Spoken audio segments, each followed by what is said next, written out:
কবরে যাওয়ার পরে প্রথম প্রশ্ন কি জানেন? কয়টা প্রশ্ন? তিনটা আমিও মানি, কিন্তু মেইন প্রশ্ন একটা। কয়টা? কয়টা? ভালো মতে শুনেন, কিন্তু ভালো মতে। মেইন প্রশ্ন কয়টা? এটা ইমাম বুখারী লেখছে, আমি লিখি নাই। ইমাম মুসলিম লেখছে, আমি লিখি নাই। কিতাবুল জানায়েজে লেখছে। আমি 2 দিন আগেও পড়াইছি, আজকেও জোহরের পরে পড়াইছি। ওই হাদিস 5ম পারায়, বুখারী শরীফের 5ম পারায়, আজকে জোহরে আমি পড়াইছি। মেইন প্রশ্ন কয়টা? একটা। এটা পারলো তো বাকি 2টা ওকে ওকে হয়ে গেল। এটা পারলো না তো বাকি 2টা ওকে হলো না। 3টা আমি মানি, আবু দাউদ শরীফে আছে। কিন্তু ইমাম মুসলিম, ইমাম বুখারী রহমতুল্লাহি আলাইহি, উনারা একটা লেখছেন, মেইন প্রশ্ন একটা, মা কুনতা তাকুলু ফি হাযার রাজুলি লিমুহাম্মাদিন। তুমি দুনিয়াতে মুহাম্মদুর রাসূলুল্লাহর আদর্শে কতটুকু আদর্শবান ছিলা বলো? কতটুক তার রঙে রঙিন ছিলা বলো? তার সম্বন্ধে তোমার কতটুকু ধারণা ছিল বলো? কতটুকু তুমি তাকে চিনতে বলো? কতটুকু তার আলোচনা করতে বলো? কতটুকু তার সম্বন্ধে পড়তে বলো? এটাই জিজ্ঞেস করা হবে। কালকে এই চেহারাটা আল্লাহকে দেখাবেন কি করে? মুহাম্মদুর রাসূলুল্লাহর সামনে দাঁড়াবেন কি করে? আপনি বলবেন ভালোবাসি? আরে আপনি তো গাদার সমান বাসেন না, গাদার সমান।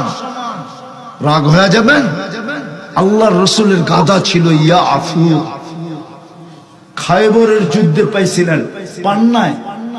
খায়বরের যুদ্ধের মাল যখন জমা হয়েছে, তো গাদা আল্লাহর রাসূলের সাথে আরবি ভাষায় কথা বলছে। আয়েশা বলছে, ইয়া রাসূলুল্লাহ, আমার পূর্বপুরুষের পিঠে নবী ব্যতীত কেউ ওঠে নাই, আপনি আমাকে আপনার খেদমতে নিবেন? আল্লাহর রাসূল বলে, এখনো তো মাল ভাগ হয় নাই, আমি তোমাকে নেই তো নেই কি করে? তো সাহাবায়ে কেরাম দেখা বলতেছে, ইয়া রাসূলুল্লাহ, ভাগ হইতে হবে না, আমরা সবাই দাবি ছেড়ে দিলাম, আপনি নিয়ে নেন। নাম ছিল ইয়া আফুর। আল্লাহর রাসূল মাঝে মাঝে পিঠে উঠতেন কখনো, কিন্তু বেশি কাজে লাগাইলেন দূতের কাজ। সাহাবাদেরকে চিনতেন, বাড়ি চিনতেন, যাকে ডাকতে হইতো আল্লাহ বলতেন অমুককে ডেকে নিয়ে আসো। উমর রাদিয়াল্লাহু তাআলা আনহুকে একদিন ডাকতে পাঠাইছেন। উমর রাদিয়াল্লাহু তাআলা আনহু বলতেছে যে ছুটতে ছুটতে আসছে, আর আয়েশা আমার দরজায় ঠক করে মাথা দিয়া মারছে। আমি দৌড়ে যায় দরজা খুলছি, দেখি ইয়াফুর দাঁড়ায় আছে, মাথায় ইশারা দিতেছে, ডাকে। বলে আমি দরজা বন্ধ করব কি, আমি তো ছুট দে দৌড়।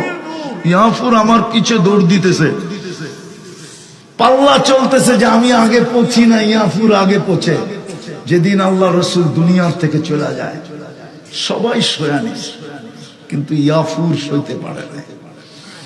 সে মদিনার গলিতে দৌড়াইতেছিল আর আকাশের দিকে মুখ করে চিৎকার দিতেছিল।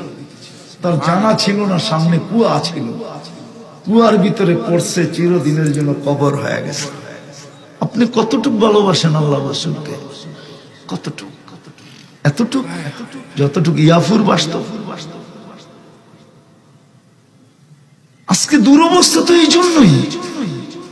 সব আছে, আপনার ঘরে এসি আছে, আপনার ঘরে কার্পেট আছে, দামি পর্দা আছে, ফ্রিজ আছে, টেলিভিশন আছে, সমস্ত ওয়াশিং মেশিন আছে, এমনকি শরীর মেসেজ করার জন্য চেয়ারও আছে, সব আছে।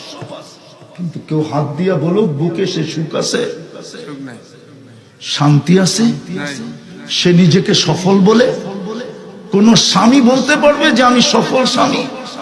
কোন স্ত্রী বলতে পারবে আমি সফল স্ত্রী? কোন সন্তান বলতে পারবে আমরা সফল সন্তান?